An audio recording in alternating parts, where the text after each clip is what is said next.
Hey, my name's Tony, and today I'm going to show you how to estimate software development time and cost so you can make more profit on every custom project you take on and avoid the trap of undercharging for a project and then working like crazy to deliver on it. Perhaps you can relate to this. You have a new client and you're really excited to get started with them. It's a huge scope of work, you're expecting high gross margins, and the workload on your team is relatively low. But as time goes on, you find that there've been a ton of revisions, your team is completely stressed out, and you've been pulled into way too many meetings just to keep the ball rolling.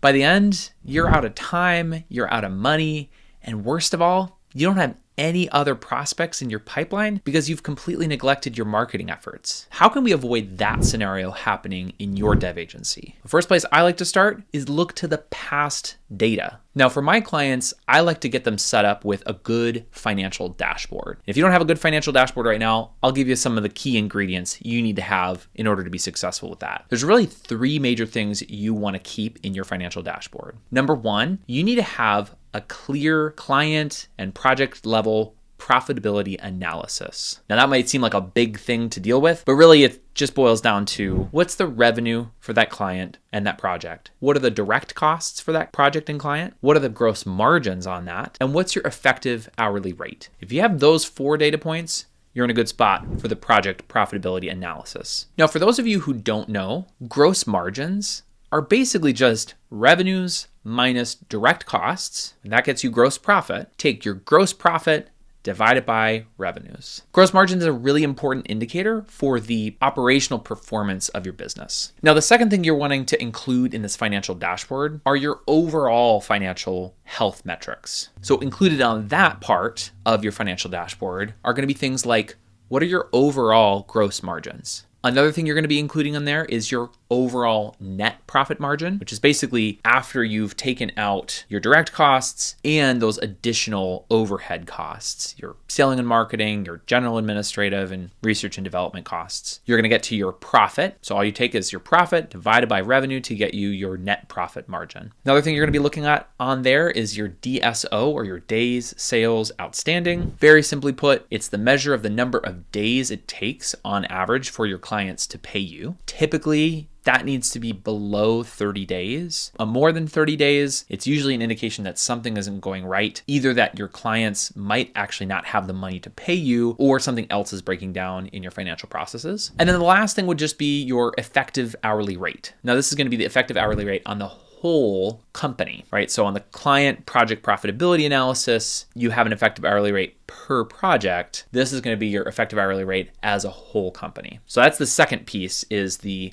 overall financial health metrics for your business. And then the third thing would be some degree of period over period analysis. Now, I really like to put front and center, what are your revenues doing month over month and year over year, and sometimes even year to date over year to date. You might also want to see a trending for how your gross margins are going as time progresses. So last month it might have been 45%, this month it's 55%. You want to see a trend to see if anything is going on overall in your business. You might also ask yourself the question, how are my days sales outstanding trending? Are there any major warning signs going on with my client's ability to pay me? Now that we have a financial dashboard put together, we want to think about analyzing at a much deeper level what is actually happening in our business. In order to do that, we're going to dive into the project profitability analysis. So if we pull that open and we take a look at that, ideally for at least the past 6 months, if you have more data,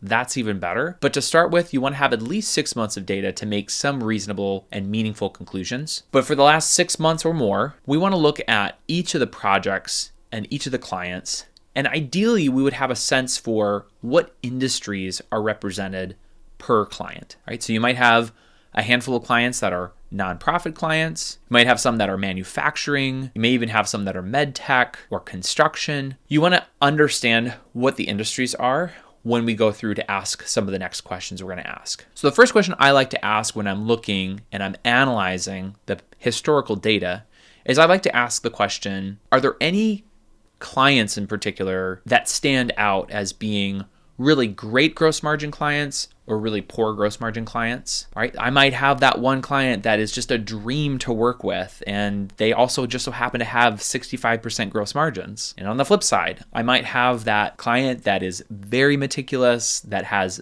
1,000 revisions and will not let this MVP go out. And that one, I might be at 30% gross margins. But are there client trends that you're noticing as you look at the historical data? That would be number one. Number two, I'd be wanting to look at, are there any unique project trends that I'm noticing, right? So I might have a handful of projects that are all monthly retainer clients where I'm doing kind of an ongoing update of their no-code framework. I might have other projects where I am redeveloping or helping them transition their application to a new application. I might have another type of project, which is website builds or website design. What I want to do is I want to start to bucket those together to see if there are trends as it relates to the types of projects that I'm working on. You might find in doing that analysis that there are just certain types of projects that are really, really poor gross margins, which we're going to get into in a minute. You might find you need to start turning away that type of work so you can focus on the stuff that is more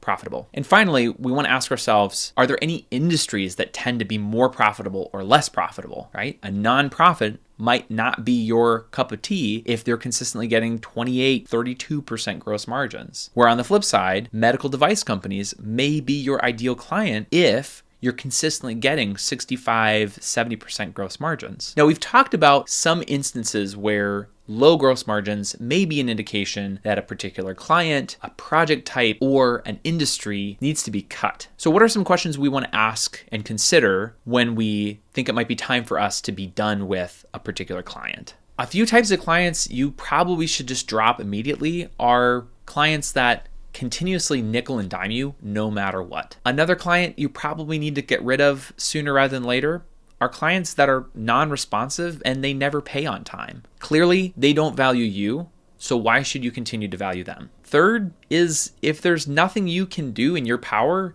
to make it be a more profitable client. Sometimes the work you provide is inherently more valuable than they're willing to pay for. Those types of clients are just not a good values fit. It may be time to drop them. The fourth is a little tricky because oftentimes these are the type where you start the engagement with the hopes that eventually they will become a profitable client, but they really struggle to be that. So you might underprice yourself a little bit to get your foot in the door. What you want to be careful with those types is if by the third project you still are not making the gross margins you're hoping for, that's probably a good indication that this client is never going to be a very profitable one. I understand the desire to, again, get your foot in the door, but that might not be as strategic as you think it is to stay profitable and to have really good gross margins on your projects. Ultimately, don't be afraid to cut off clients that are not a good fit for you. You'll be more profitable in the long run. Now, if you have a software development agency and you want to grow it profitably,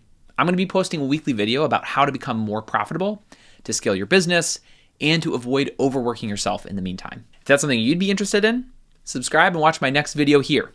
See you in the next video.